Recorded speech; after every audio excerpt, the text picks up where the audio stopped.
Good morning, everyone. Today is March the 9th, 2021. I am your host, James Mason. I'm sorry. And here's my business partner, Todd Derby. And this is a StockCast where we talk about the pre-market and what we see going on. So currently, The Dow futures are up 178 points. The S&P futures are up 41 points.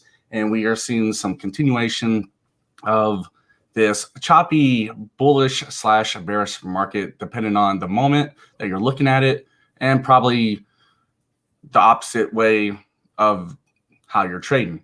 So, Todd, how you doing this morning? Doing great. Good morning. Good day yesterday. Here in Michigan, the weather's turning over. We're getting some 60-degree weather, which some of you southern birds don't understand that, but it's nice to have the snow melting and the sun hitting the grass.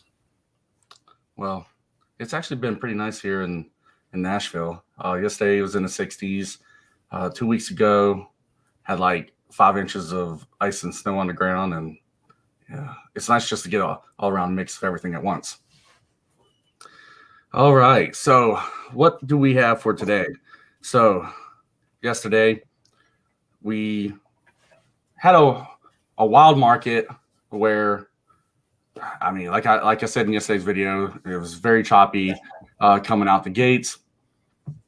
The Dow at one point was down, and then it goes back up, and it was just all over the place.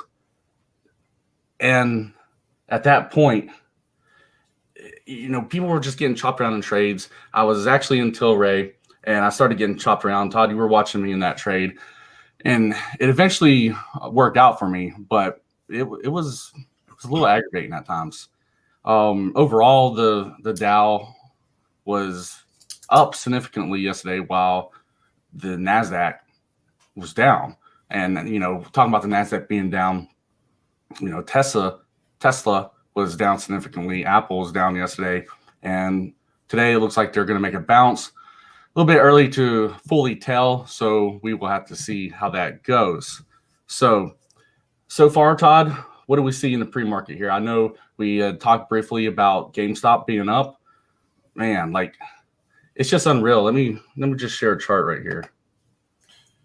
So pull up GameStop is it's hard to figure out what's going on, and I think this is my opinion, that I think when you watch what's going on, I think that 2 weeks ago when the Wall Street kids were pushing and running GameStop, I think the hedge funds are now running GameStop. I don't think it's the same players from 2 weeks ago.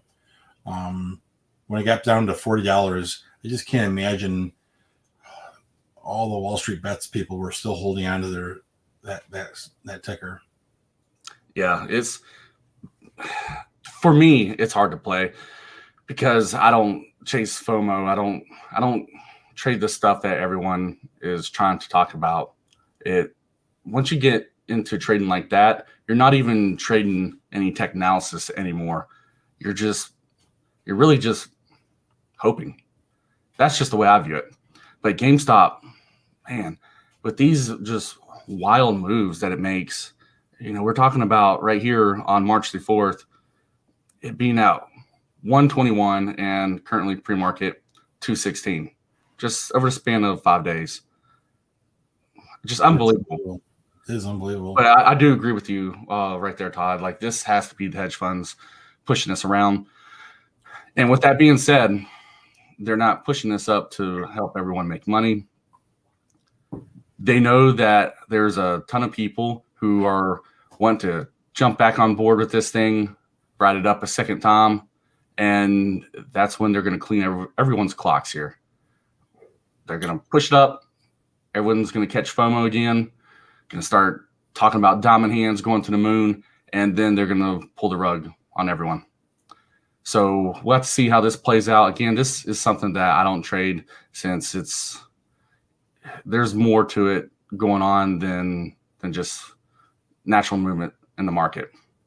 But yeah, I mean, if you're going to trade, there's the only two strategies I would use is that I would look for a strong move up, and then maybe I'd look for a move that would dip, and then I'd hop in for a quick scalp back up for a quick reclaim, or I want to short it, but my broker won't even let me short it.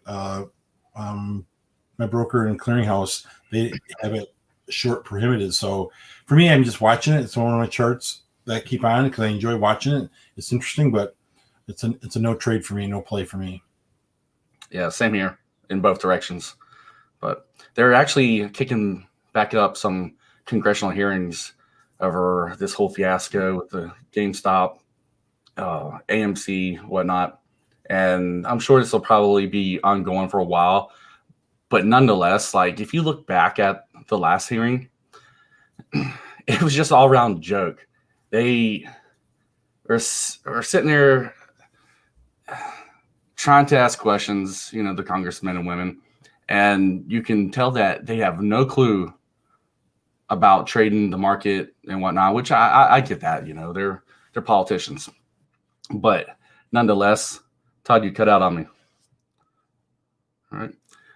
But anyways, nonetheless, like these people had no clue as for the questions that they're asking, and the questions were just all around weak. And really the whole point that they were trying to hit on when they were talking to the hedge funds were, hey, we could somehow charge you more to fix a situation, and it's going to be okay because you can afford it. And that's not how this is going to work out. Of course, they'll be able to afford it, but retail traders, that's who it's really going to hurt here. I mean, we're talking about people who are just trying to better their lives and just do something honest with taking the money that they've earned and just trying to invest it and make more. But in my opinion, what's going to happen, they're just going to lay down more regulations that's going to hold back and restrict retail traders, cost us more money, and the big guys are just going to walk away the winners like always.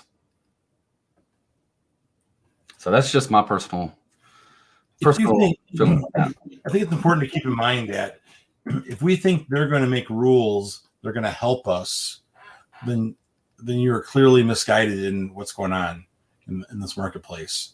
We don't have any lobbyists in DC. We don't have anyone there bending ears, helping them make sure certain things happen, like the large players in the market do. We talked about yesterday how the hedge funds were buying potentially on a rumor, potentially information. That's because that's resources that help them make bigger decisions. So if you think the politicians in DC are going to make rules that are going to protect you, you are misguided.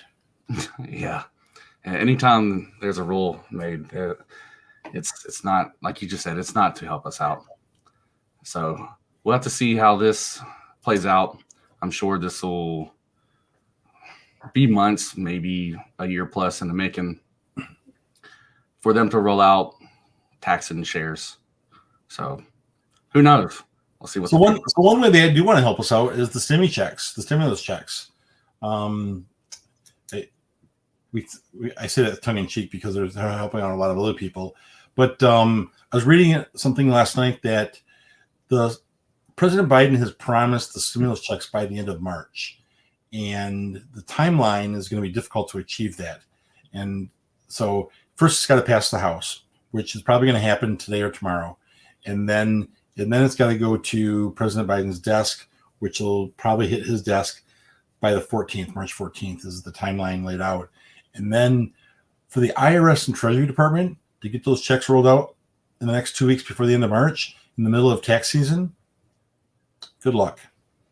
And it's going to be, and then they're going to prioritize, and what they haven't shared with us is how they're going to prioritize who's going to get the checks first. Is it based on income levels? Is it based on need? Because that stimulus check is not a set number. It's based on your taxable income. So this article I read actually led you to believe that some could get their checks in a few weeks, or a few months. So people are sitting around hoping this $1,400 is going to roll in so they can buy a new washer and dryer for their house.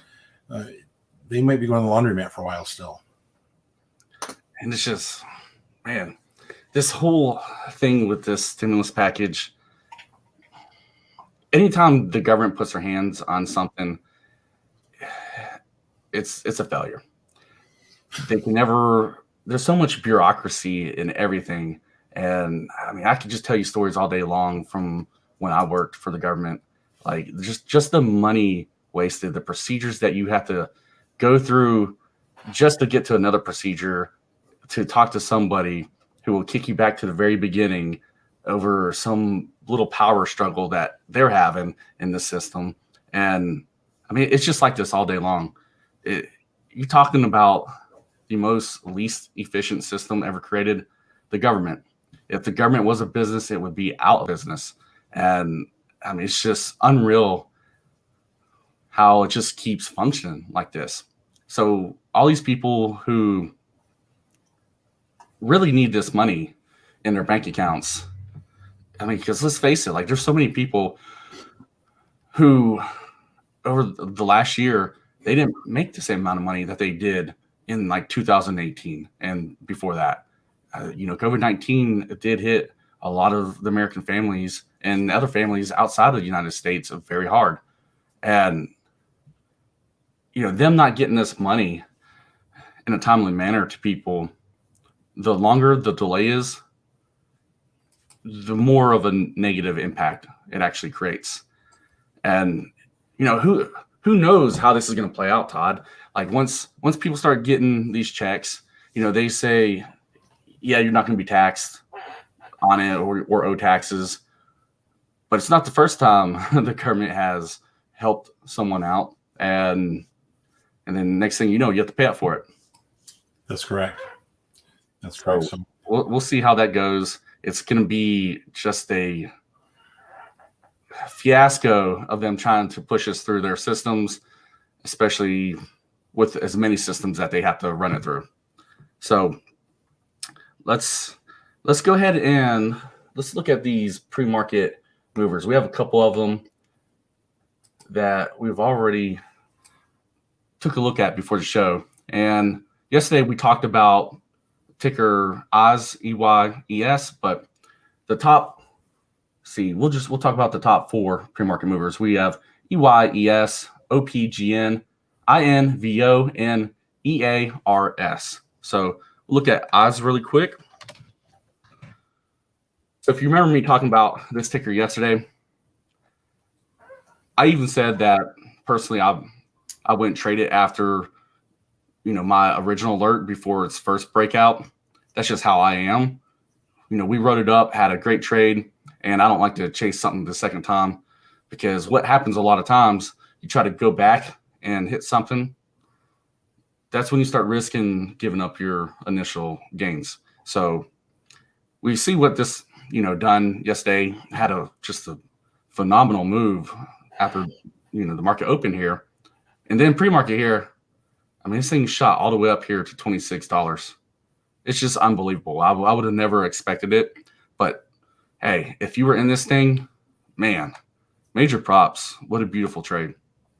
Well, I think this is a good example, James, to talk about what could go wrong in a trade when you hold something overnight. What if you're a short in this? I think there's a lot of people that are saying, yeah, I don't see this going much further. It's made its run. I don't see it much going further.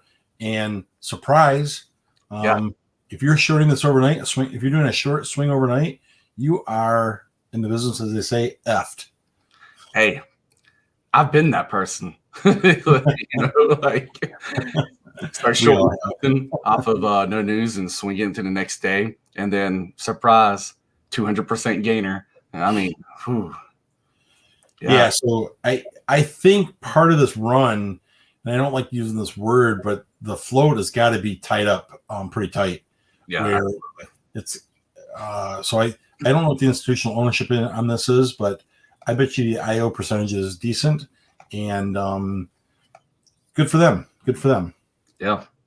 So let's see. Let's take a look at the next one. This is ticker OPGN. Oh, I thought we were gonna do all the body parts first. Yeah. All right. So here we are. OPGN. Currently it's going for $3.29. We hit a pre-market high right here around $4.10. So we were testing the highs yesterday. What I would look for here is I wouldn't chase this thing personally until we started, breaking this double top again. And then that's when I would go long in it. That's just me personally. So looking at it here on the 1 year, 1 day chart, Again, I'd have to see it break above 410 before making an entry here. And let's start looking for a target price overall around $7 just for a quick swing trade. So looking at the fundamentals and the short interest for it. So overall, it hasn't really been shorted much. So the last updated short position on it was 291,000 shares, 2.3% of the float. Let's see, share structure, 23.2 million shares outstanding. The float, 12.6 million shares. So that's pretty good share structure. I do like that. And let's see something real quick.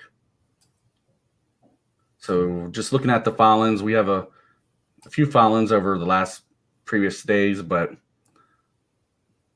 nothing too major. I mean, if you go back to March the 5th, we do have a mention here about FDA approval. So that's just something. Hold on a second. Jump around everywhere.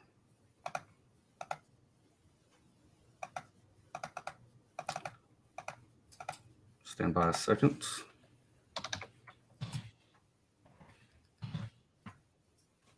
Sorry about that. How my filings get crossed up on me.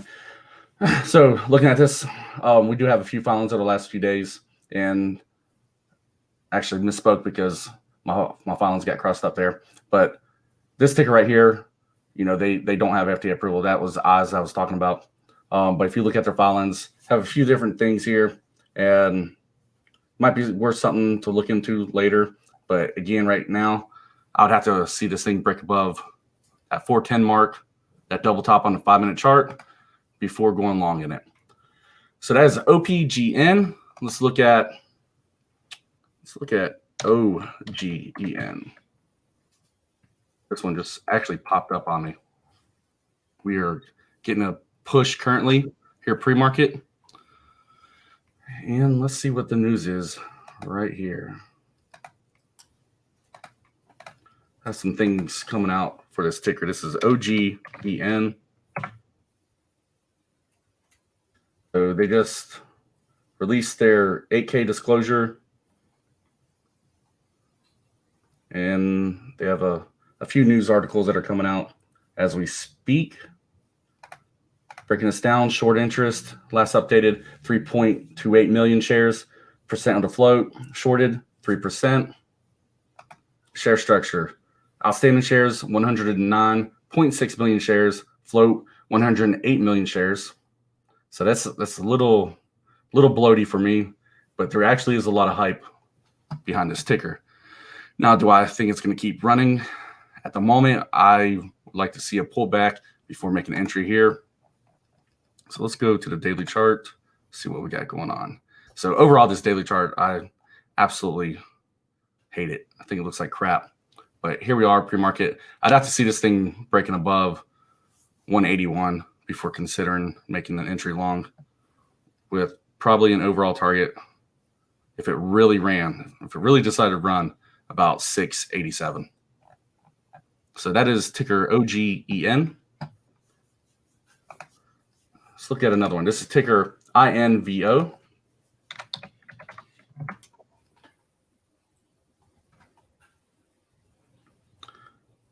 All right.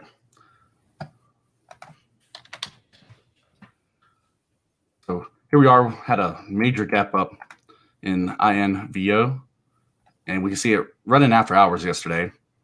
But what I'd have to see here, I mean, since we just had this significant movement since yesterday, I'm going to pull back to the daily chart. And at this point, I would truly need to see it start breaking these daily candlesticks, the highs right here. So before I can consider making a long play right here, I'd hold out until it broke above 750, which will probably, if ever, probably be days, weeks, who knows, just depending on the news that they have. And I'd make a entry there personally. And really, at best, I'd probably just try to ride it up to in that 13 range. That would be my top personally, like overall top, right here off the high of this candlestick. Overall, looking at this daily chart, these candles, it's really not a clean setup with just how much it's already gapped up. What I actually expect to see is the bears coming in and probably shorten this thing down and seeing this thing turn into a fader all day long. So yeah, if I look at the news on this, the news is only announcing a relationship with Ferring Pharmaceuticals. So I don't consider it to be strong news. So this would be a short candidate in my playbook. Same for me, especially with this non-EMA not crossing above that VWAP line. That's what I look for. Like this setup right here just looks prime for this thing to turn into a fader all day long. So we'll see how this one plays out. This may be a potential future trade in a few weeks. So keep this one on your radar. I just set some alerts around 750 and watch it from there. And let's take a look at one more here. This is ticker EARS.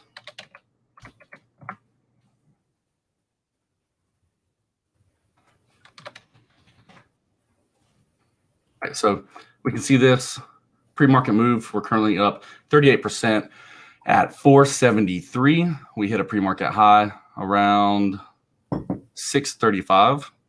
And let's take a peek at the daily chart. All right. So looking at the breakdown of it, short interest last update, 28,000 shares shorted, 1.8% of the float. So nothing major there. Outstanding shares, 7 million outstanding, float 1.5 million. I love this share structure.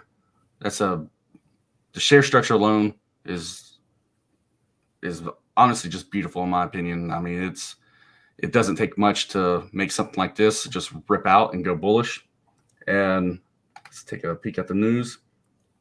So I don't see any news on this yet, at least with what I'm looking at. So looking at this thing long, I wouldn't chase it right now. We'll have to see what this thing does in the future. And again, I said the pre-market highs there were 635. So looking at the daily chart, I'm going to look at anything above 635. So this candle, this high right here, was 660. I'd wait for entry in the future, breaking above 660 before trying to go long. And let's see. So 660. Let's draw a trend line right here.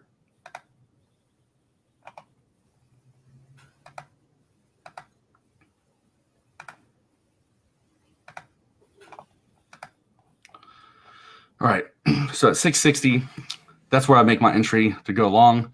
And you see where this little mound is on these daily candles? That would be my target price. So around $19. That's what I would shoot for overall. And this is just something that I would just take a small position in. And just taking a small position there could pay dividends. Well, not actual dividends, but, could just be such a significant play while managing your risk overall. So that's just how I like to play a lot of these low float small caps.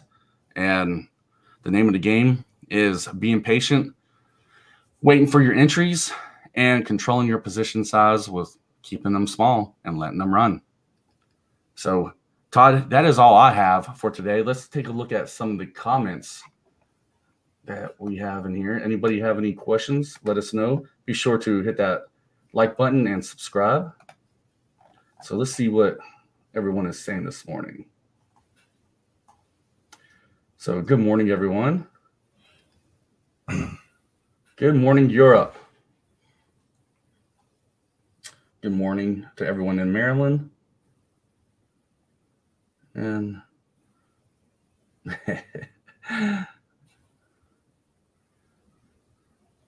see, so far I'm not really seeing any questions about any stocks, but Charles is asking about ticker BGI. That was I think that was the one we talked about before. Oh yes, I actually made an entry in BGI, and we were up just a little bit from that entry point. So nothing too major. Overall, I'm bullish on it. So we will have to see what it decides to do to play this one out. I only have 1,000 shares in this. So we'll see what BGI does. My breakout alert on this one was 371. My stop loss 330 with overall target price at 623. And we'll see what it does. So, see, we got Jordan coming in asking about BPTH.